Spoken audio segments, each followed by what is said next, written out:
Dans cette vidéo, on va voir comment faire un assemblage sur Topsolid V6.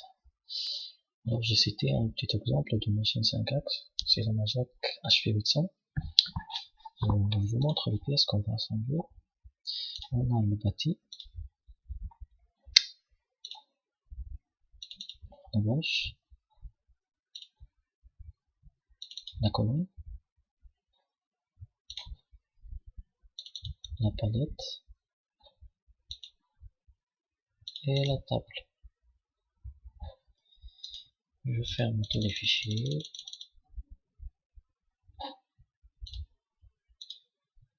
Alors la première étape, avant de faire l'assemblage, il faut définir les pièces. On va ouvrir toutes les pièces, on va commencer par le bâti. Alors, on va définir la pièce, on fait assemblage, définir pièce. On va sélectionner la pièce, stop.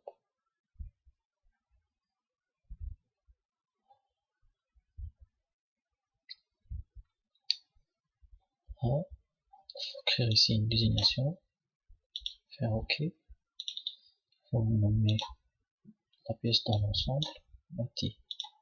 OK, enregistrer, fermer, et refaire la même tâche pour toutes les autres pièces. Voilà.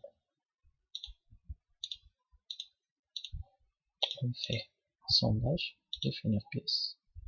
Voilà, stop. Trouver ici la matière, la désignation.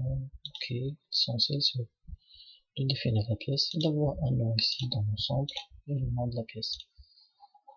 Fermer, ouvrir, colonne. Là, on fait assemblage, définir pièce. On va sélectionner, stop, tap. On la trouve ici dans le menu ensemble. Elle s'ajoute avec une matière. OK, enregistrer. Après, la palette. Assemblage, définir la pièce. C'est la première étape qu'il faut faire avant de faire assemblage. Sinon, l'ensemble, ça sera vite. Acier, palette, enregistrer. Et à la fin, la table, assemblage, définir la pièce.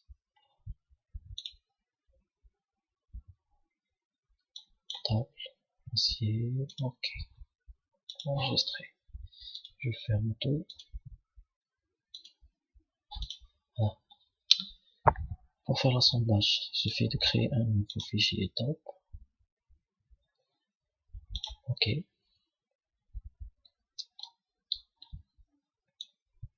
Le principe est simple. On va importer la première pièce sur laquelle on va rajouter toutes les autres pièces avec des contraintes. On va commencer par inclure, parcourir, on va inclure le bâti, c'est la partie fixe de la machine. Voilà. Pour la positionner, on va aller sur autre position. Puisque c'est la première pièce, il suffit de sélectionner son repère et sélectionner le repère destination et le repère absolu du fichier d'assemblage. Voilà, ça c'est notre première pièce sur laquelle on va ajouter les autres. On va aller sur inclure, parcourir, on va ajouter la table. OK. Pour le repositionnement, normalement ici il suffit d'avoir un contact entre ces deux plans et un plan de côté. Voilà, autre positionnement, on va faire un plan sur plan. Voilà, le plan d'origine c'est ça, plan destination. On va aller sur notre fichier d'assemblage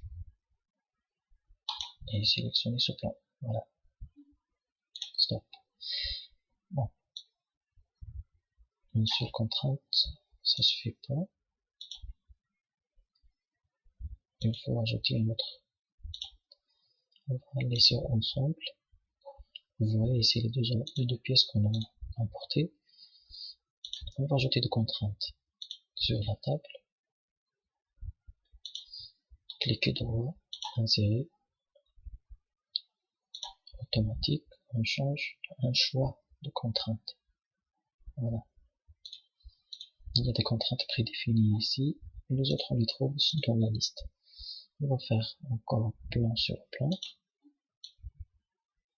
Notre plan d'origine, c'est ça. Notre plan de destination, voilà, c'est ça. On fait déplacer.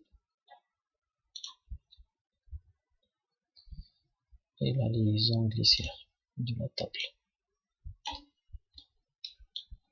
On va ajouter maintenant la palette, parcourir.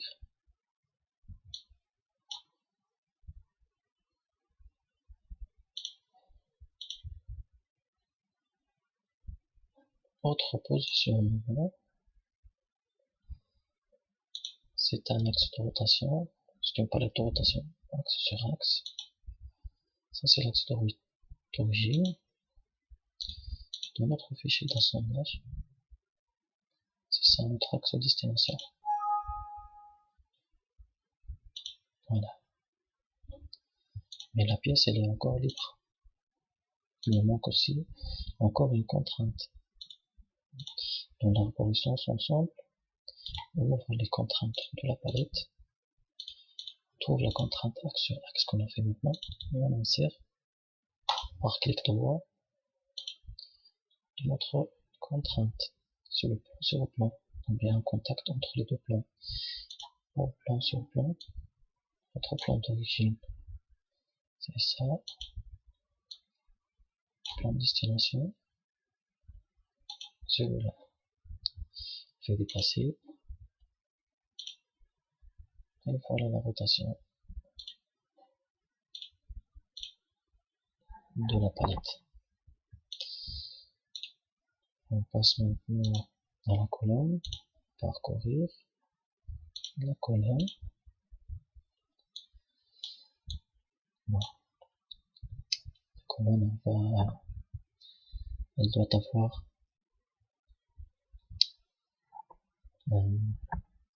un seul degré de liberté, normalement la translation.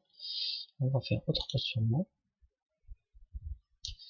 Je vais choisir plan sur plan, entre ce plan d'origine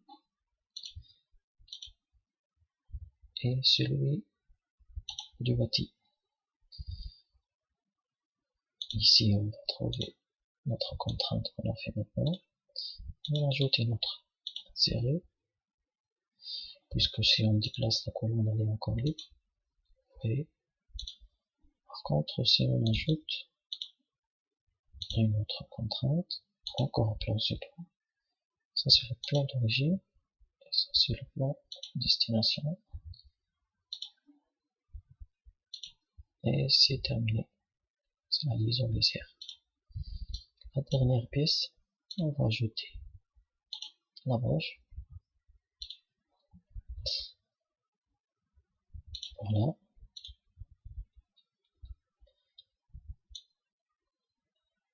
et c'est ça la machine HV800, avec une tête de broche qui est inclinée en rotation. On fait autre positionnement, axe sur axe, c'est ça son axe de rotation, et notre axe de destination, c'est celui-là. Voilà. Vous voyez qu'elle est encore libre, mais il manque aussi encore un contact entre les deux. Dans les contraintes de l'approche, on clique droit, insérer, on change de type, on fait plan sur plan, voilà. Toujours le plan d'origine, c'est celui de la pièce qu'on va ajouter, c'est ça notre plan de destination. Voilà. C'est ça l'axe A de l'approche.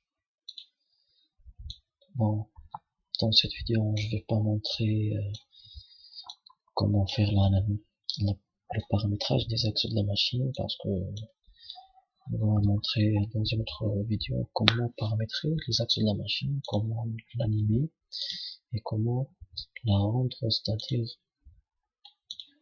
utilisable dans un fichier CAM, parce que c'est ça la machine 5 axes. Il me manque juste le paramétrage des axes. Voilà. Je vous remercie et n'oubliez pas de faire un j'aime et souscription à cette chaîne. Au revoir dans une autre vidéo.